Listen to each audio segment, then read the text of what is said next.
Hi, peeps. Welcome back in. I have been contemplating all these different topics to bring to you guys, and there's just so many.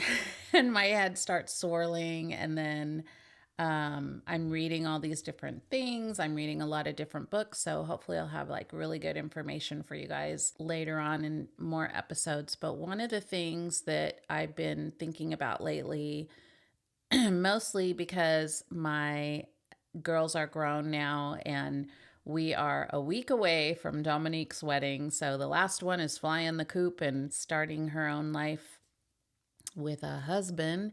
And I started thinking about when they were little and I was raising them. And I had trauma then, and I didn't really recognize it as trauma. I knew that there was some things that I wanted to change and do differently than my mother, but I didn't recognize it as being trauma held in my body. And so the question became, do your past traumas affect your kids growing up?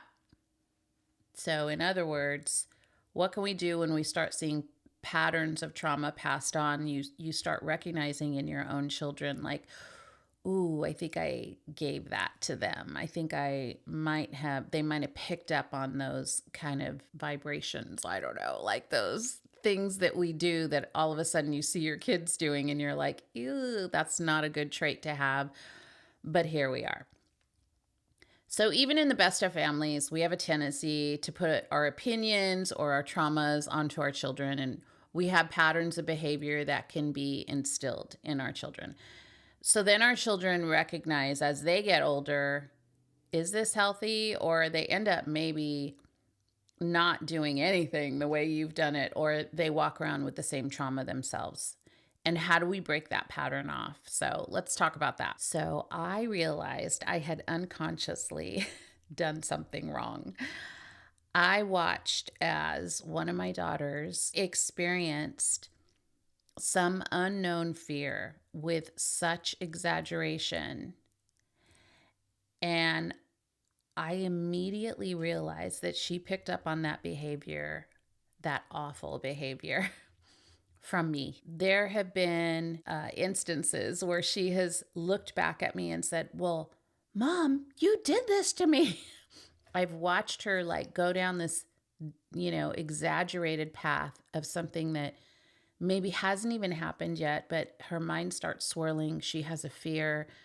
And I remember being that way with them when they were younger. There were things that were exaggerated to me. And if you know anything about trauma responses and growing up in deep trauma, I grew up in Fear Factor 101 every single day. It was like my mom was scared of everything.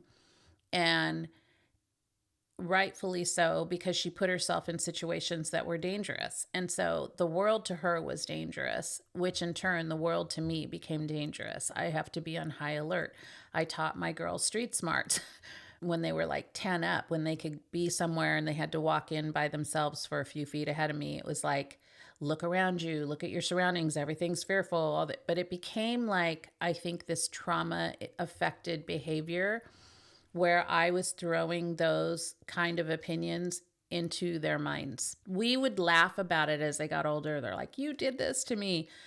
But I know deep down, I inadvertently instilled some of those bad habits in them. And I feel awful about that. I wish that I could go back. That's one of the things I wish I could go back, amongst many, that I could go back and do over, is that everything was a fear factor for me. But recognizing that now, that, yeah, that was a fear factor because there was fearful things growing up in my childhood. And also it was instilled in me. And then I continued that on with my girls. This is the beauty of studying behaviors, though, is that there's always room for improvement. And also, I'm kind of naturally dramatic. My friends that know me, I blame it on my Portuguese heritage, but, hang out with us long enough and you know that there's a pattern of dramatic things in Portuguese women. But we could say that about any kind of thing. I have a lot of Italian friends. They're very dramatic too. There are some people who don't get super dramatic, and I always look at them in awe. Like, how is that not freaking you out? But, we would laugh about these things of like our behaviors, how we act. But when you kind of dig into it a little bit more, you're like, where's this come from? Why do I get so fearful? But, mostly then I realized that my dramatic behavior stems from being around trauma. So everything was exaggerated and is exaggerated. But there are symptoms that come along with bad behaviors, or bad patterns in our behaviors. For one, I grew up being very untrustworthy. Um, and then in turn, my kids or your kids could grow up and not make friends easily, not trust anyone. They look at the world through a lens that is unsafe and untrusting. And so, although we laugh at these exaggerated patterns, there are things that could actually affect who they could be naturally, and maybe in a different pattern than the way we're teaching them, if we recognize that we need to let them experience the world in the way that their body actually feels, not in what we have kind of inherently put into them. There's a couple of different things. So not trusting, that's, one thing. The kids can't get close to anybody because they've watched you do the same. Maybe you don't have a daredevil mindset and your kids are like total daredevils and you're like, no, that's so dangerous. Then they're going to start backing off of what they naturally tend to want to do. They may not end up being as spontaneous as they want because you have told them it's unsafe. You have to live in the box. You can't go outside the box. The outside the box is unsafe. It's dangerous.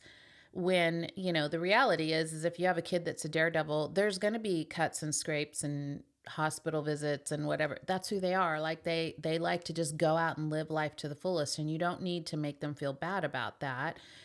You just have to like learn how to hone it in a little bit, but also encourage them like, you're so brave. Like, that's really cool. I could never do that, but you're really brave. People who have gone through trauma, I know this is a big one for me. My husband and I we laugh and fight over this, is that he walks in a room and just like leaves it however. And I have to have this order, and it's getting worse as I get older. I'm like, turn the light off, put this back in the cupboard. Like, what is going on? And I have to hone in on myself and be like, it's okay.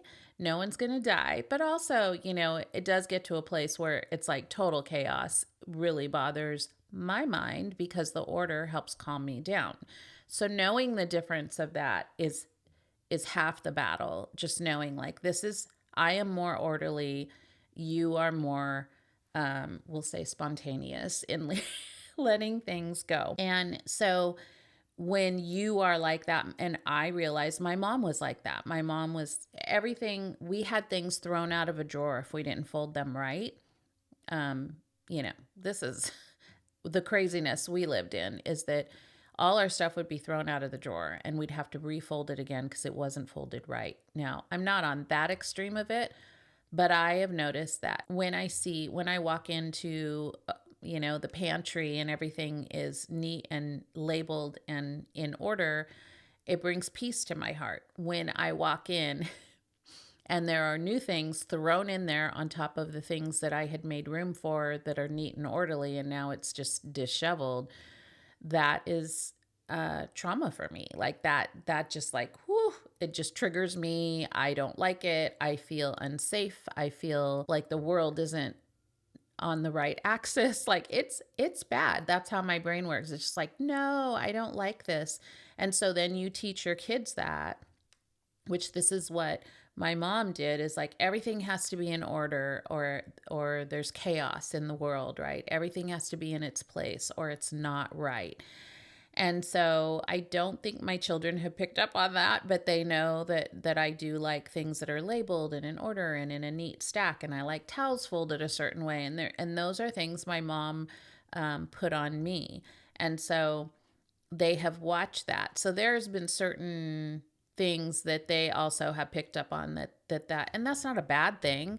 It's just recognizing like we have these patterns of behavior and then we inadvertently pass that on to our kids. So do we want to make sure that those are good patterns, or are they kind of bad patterns, or like over exaggerated patterns that we probably don't need to pass on to them or put that in their head? Hey peeps, I'm so happy to share a healthy way that I have found to get my bread options. I saw this wild grain ad everywhere and I had to try it. It's been such a great company to get delicious croissants, chocolate ones too, sourdough breads, and brioche buns. They also carry fresh pasta and cookie dough for those of you who still eat sweets. It is all fresh and then frozen, so when you need a loaf of sourdough or any kind of bread for your dinner, you just pop it in the oven and you have freshly baked bread ready to enjoy. If you want to give it a try, click the link below to get $20 off your membership. Enjoy! And also, the thing with order is like, let's face it, when you grow up with chaos, all you want is a quiet, stable life. You want everything peaceful, everything in order, because that calms everything down for me. But now, if you grow up teaching your kids that, then they may not take chances on things because they're like, no, everything has to be in order and it all has to be quiet and it has to be a certain way. And then they're not using their imagination to say, well, maybe the possibility of this could happen and it would be good. You can be real disciplined in getting everything in order, or you have to be the smartest or you have to be right all the time. And those qualities can be good in some ways, but you can also put a strain on your child when they have to feel like they have to measure up to that, or the love isn't going to be there. So I've seen some of this in families where there are certain things like academically they have to be a certain way, or in sports they have to be a certain way.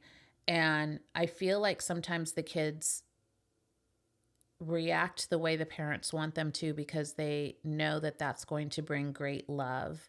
But I wonder if they think at the end of the day, if I don't want to do this, would they still love me? So I think that this leads to a lot of stress and anxiety in a child when we have these behavior qualities that we're passing on to our kids because we think that that's what is the healthiest way. And then the kids grow up feeling great stress under this perfectionism that we have put on them because it comes from us, because we need to feel that too.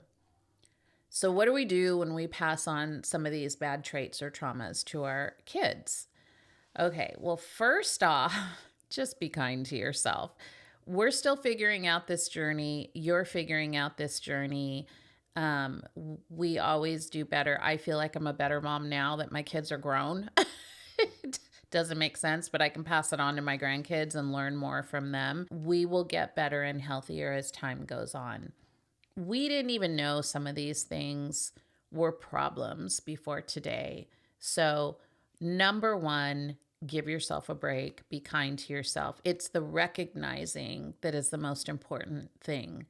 I think the biggest journey with all of us growing up, not knowing how to mother, the best thing, even if your kids are grown, is to learn more about you and learn where those things are in you that have gone sideways a little bit, and just be kind to yourself and go, today is a new day. And guess what? I can do that from here on out. It's never too late. I get asked this question all the time. I talk to a lot of moms whose kids are either in college or they're grown and they have children. They're like, oh, I've messed up so bad. I've taught them these horrible habits and now like they're a little distant from me. I just think it's too late. And I'm like, it's never too late. Like, we are in the business of restoring families, period. End of story. Like, till the day I have no more breath left in me, I know that this is a God-given thing that He has assigned me to tell people, like, save the families. We need to create healthier families. We need to stop having these families fall apart because we're too proud or we're too scared or we're too whatever, fill in the blank. We don't want to change. It's too late. None of that stuff is true. Every day, if you wake up and you want to learn something new about your behavior patterns, about your trauma, about how to dig into God's word, to have him show you how to get out of this pit of a life that you have put yourself in. All of these things together work in unison. It is why we're on this earth. We all go through struggles. Every story in the Bible is about a struggle. So when you say emotions don't count, you're eliminating a huge part of the story, all the stories in the Bible, because all the stories in the Bible are about people who suffered greatly and walked with God through them all. So this is a big thing, is to be kind to yourself, to know that God is taking you on a journey. He's showing you now it's time. The reason you're listening to this is because you're curious. You're like, what is going on in my life? Like, what can I do as a mom to be better? What did I learn from the mom that I grew up with that wasn't good? Like, how can I change these things? That is something that God is driving you to. He's saying, let's save these families. Let's get these families together, make them healthier, make them happier, make them more honest about what's going on. Always have a conversation with your child that has been affected. Let them know you see what's happening. Tell them that this is stuff that you're working on too. If you see something that's like off kilter, just have a good conversation with them. Be like, listen, I think I know how you feel, but tell me, because I want to hear from you. I want to be able to listen to what it is that you're really feeling. So then we can sit and say, do we want a game plan on this, or did you just want to tell me so that I can, I don't need to solve it or fix it. They just needed someone to talk to about it. And you're like, okay, I hear you. And I'm here for you when and if you need some extra advice or support or whatever it might be. An apology is always good. If there's something that you've done that is kind of in the realm of not being good to pass on to your kids, or something that you've done wrong and you realize it is now that is not helping them, I think an apology is always an option, and it's always welcome. And if it's not, at least you've done it. So if they say, I'm not taking your apology, okay, I just want you to know that I'm sorry, that I passed this on to you, that I've done this to you. Having a beautiful conversation about hard things leads to breakthrough and leads to breaking dysfunction in families. It's the biggest thing ever. We just need to have these honest conversations. Again, ask if they need help. If you see them struggling with something, ask for permission to work with them through the problem, or find someone that can help them with the problem. It's all okay. As long as they're aware that you're paying attention to their lives, they're going to start to figure it out. All of this is led with faith and love and goodness. It's all combined together. All this messiness comes from a strong faith of knowing that God is going to walk us through this valley that we're going through right now, and we can get to a better place, the land of milk and honey, right? We're going to get to this better place, this sweeter place in our lives together. The things that I've walked through with my girls up until this point, there's been some hard moments, there's been some joyful moments, but we try to do it with honesty, and we try to really explain ourselves. And sometimes we don't understand it. Sometimes there's things they say and I'm like, I don't get it. And that's okay.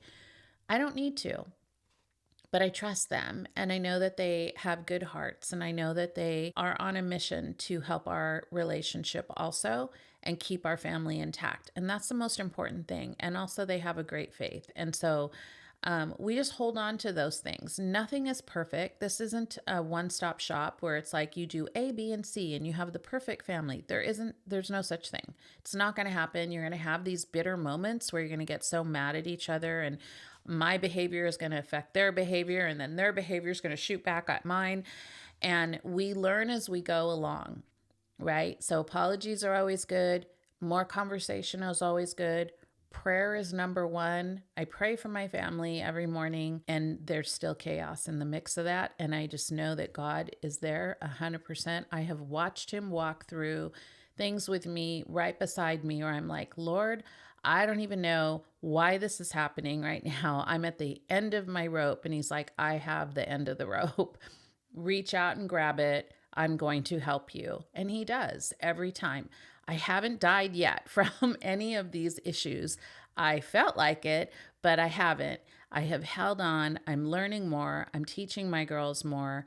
And they know I have some bad behaviors, some bad habits. And they also know that I've given some of those to them. And, we laugh our way through it. We try to make it better. And that's all I want for you is like to have your kids grow up and respect and love you. We are doing something new for the generations. And that is the most important thing. We set the tone and the standards, and we can do things with a peaceful heart and a pacing that will last a lifetime for families. We're going to make mistakes. We're human. And the difference is to ask for forgiveness when we've passed something on that needs to be broken from us and from them. And I'm cheering you on, peeps. And that is that for this episode. I hope you enjoyed this one. And until next time, I will see you later. Bye, peeps.